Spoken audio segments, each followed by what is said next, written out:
I had Willie D on my show recently. And it just so happened by the timing of the interview that we did our interview a couple days after Bushwick Bill died. Did you know Bushwick Bill at all? Yeah, I knew Bushwick Bill. I met Bushwick Bill a couple of times. First time I met Bushwick Bill, we smoked angel dust together. PCP. Yeah. Okay. First time I met him, I was a teenager. He was in my hood. Okay. He was in the bottom. He was in my hood with Silk and Slim. He was in the hood. And I got to meet him. We smoked some angel dust. Yeah, I'm not surprised. I mean, I've been hearing these stories about Bushwick Bill for quite a while. Well, I went back, told everybody on the block I smoked with Bushwick Bill. Well, Bushwick Bill's a legend, man. Ghetto Boys. I mean, that was what I feel, the first major hip hop entity out of the South. Yeah. You know, I mean, you could argue. I mean, there were rappers before them, but they were the first major rappers to come out of the South. Period. Yeah. Yeah. Ghetto Boys, and one of the hardest groups ever. Come on, Scarface, Willie D, and then what Bushwick Bill brought to the table. Hey, bro, hard. They one of the hardest ever, dog. Willie D cold. Oh yeah, man. Every time we start an interview, I always go, Willie D, man, it's time to step on some motherfucking toes. And he's like, man, fuck them hoes. But Bushwick Bill caught a lot of backlash after our interview. Because during our interview, he basically said, look, me and Bushwick Bill, we didn't get along. Are you planning on attending the funeral? No. You're not. Is Scarface planning on attending? I don't know. Okay. Well, why are you choosing not to attend? See, when somebody have a funeral, man, it's like this. I feel like it's disingenuous for somebody to come to your funeral who you don't like. You know, Bill didn't like me. I ain't like Bill. You know what I'm saying? That's the truth. This ain't no phony shit. I know that everybody want to hear some politically correct shit and all that, and but that's the truth, bro. The truth is the truth. And so, I know that if Bill had his choice, Bill probably see me walking up there like, get that motherfucker out of here. And the family got upset. A lot of the fans got upset. But the way I look at it is like, Willie D's been saying this shit in Vlad TV interviews while Bill was alive. Yeah. How do you feel about a situation like that? Someone dies and you don't really have a lot of good things to say about that person.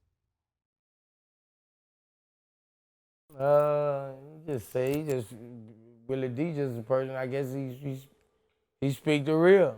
We gonna speak the real, don't give a damn how people feel about it. A lot of people ain't gonna sugarcoat it.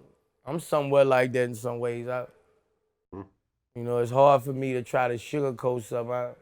I gotta tell you like it is, or I just run from it and get away from the question. But R.I.P. Bushwick, man. Yeah. And it's funny because I had Godfrey on my show recently, the comedian, and he told me that a lot of fights happen at funerals. I talked to a funeral director, and because I had some stuff go down in my family. Not gonna bring it. It was very minor, but it happened. We're all good. And I talked to the funeral director. Okay. Because I went to see my parent. I'm gonna be honest. I saw my father's laying in rest by myself because some shit went down.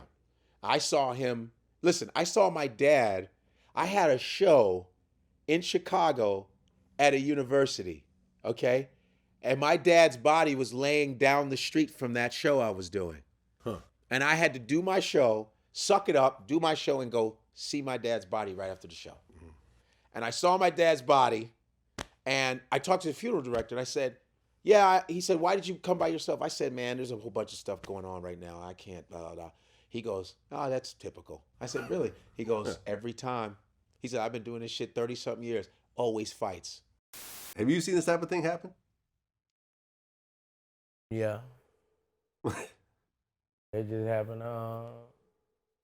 Arguments happen, people see people. Just how I go at funerals, man.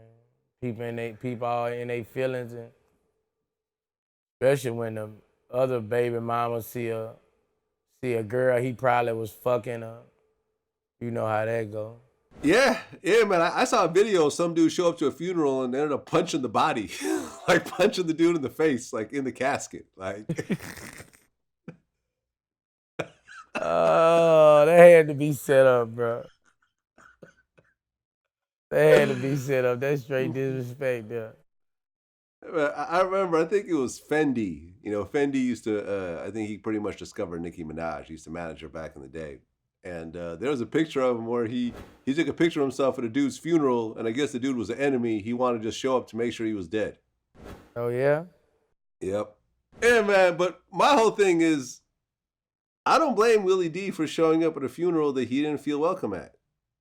Right. I'm not showing up at no funeral I don't feel welcome at neither. Yeah. You know, cause you know, if you ain't like me, I know all your people ain't like me. So how they gonna feel when I'm coming in here? Anything might go down. We done whipped guns on each other. We done did all this shit. He don't feel comfortable going, man. Yeah, man, I stand behind Willie D, and that's actually a friend of mine. Me and him talk all the time. We hang out, you know, when he's in town. I think a lot of people just can't stand with realness. You know, people, when someone dies, it's like all their flaws get erased, and you're only supposed to talk about the good shit. But that's just not how life works. Yeah, death is a motherfucker, bro. Death is a motherfucker. Just like when Nip died, bro. Like when Nip died, I feel like, you know, my death won't go unheard about. I feel like Nip death gave real niggas like me, bro, like, not being afraid to die, because, you know, the love Nip got, bro, that was special, bro.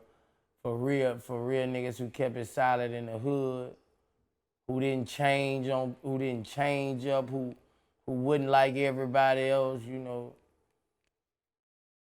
who kept it 100, you know what I'm saying? Nip gave hope to a lot of people, you know. I know he gave hope to me with his death, you know. You know, the realness do come back. It's just sad that you gotta die to get that realness, you know. That's what it's sad. That's what it's sad. Yeah, I think that's a good point. And, you know, I'm not trying to put this out in the universe, but I think when Boosie eventually passes, I could see something similar to what, you know, a funeral similar to what Nipsey Hussle got. Yeah, I hope so, bro. I hope so. Yeah, I think we all aspire to that. You know, unfortunately, you don't That get to made see me it. smile, man. When I saw that, man, that made me smile, bro. Like, that shit made me smile, dog. I ain't lying. When they told me, I was like, man, his shit finna be at the Staples Center. You know, that shit made me proud to be a real nigga.